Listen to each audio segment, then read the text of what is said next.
মহানবী সাক এর ঈদের দিনের ঘটনা। আমাদের প্রাণপ্রিয় রাসূল সাক ছিলেন একেবারেই এতিম। এতিম ছিলেন বলেই তিনি বুঝতেন এতিম ও অসহায়দের মনের কষ্ট, জীবনের কষ্ট, কাজের কষ্ট, তাদের সকল কষ্টই তিনি অনুভব করতেন একান্ত হৃদয় দিয়ে। ফলে তাদের সেসব কষ্টের তুষার দূর করার জন্য রাসূল সাক সকল সময় থাকতেন ব্যাকুল। তাদের প্রতি ছিল তার বিশাল হৃদয়। আকাশের মতো তার চেয়েও বিশাল। বিশাল ছিল তার মন ও ভালোবাসার দরিয়া, সেখান থেকে উঠে আসত দর্দের তুফান, মমতার ঢেউ। সেই ঢেউ আছড়ে পড়ত নবীর সাক চারপাশে। সকলের হৃদয়ের দুকুল ছাপিয়ে যেত রাসূলের সাক ভালোবাসার কোমল তুষারে।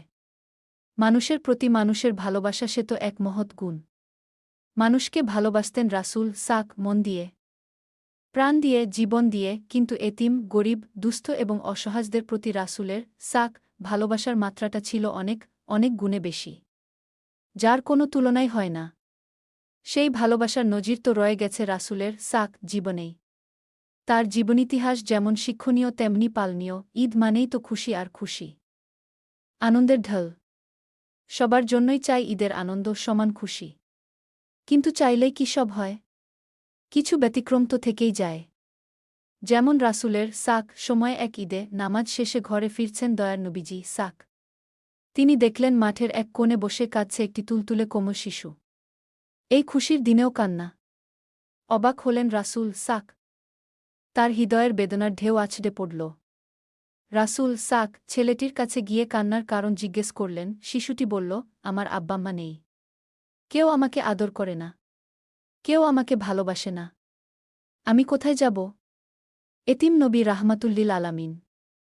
ছেলেটির কথা শুনে গুমরে কেঁদে উঠল নবীজির সাক কোমল হৃদয়। জেগে উঠল তার মর্মবেদনা। তিনি পরম আদরে শিশুটিকে বাড়ি নিয়ে গেলেন। হরত আয়েশাকে রাত ডেকে বললেন, হে আয়েশা, ঈদের দিনে তোমার জন্য একটি উপহার নিয়ে এসেছি। এই নাও তোমার উপহার। ছেলেটিকে পেয়ে দারুণ খুশি হলেন হরত আয়েশা। রাখ দেরি না করে মুহূর্তেই তাকে গোসল করিয়ে জামা পরালেন। তারপর তাকে পেট ভরে খেতে দিলেন। রাসূল ছেলেটিকে বললেন, আজ থেকে আমরাই তোমার পিতামাতা, আমরাই তোমার অভিভাবক। কি খুশি তো? রাসূলের সাক কথা শুনে ছেলেটির চোখে মুখে বয়ে গেল আনন্দের বন্যা। এই ছিল এতিমের প্রতি রাসূলের সাক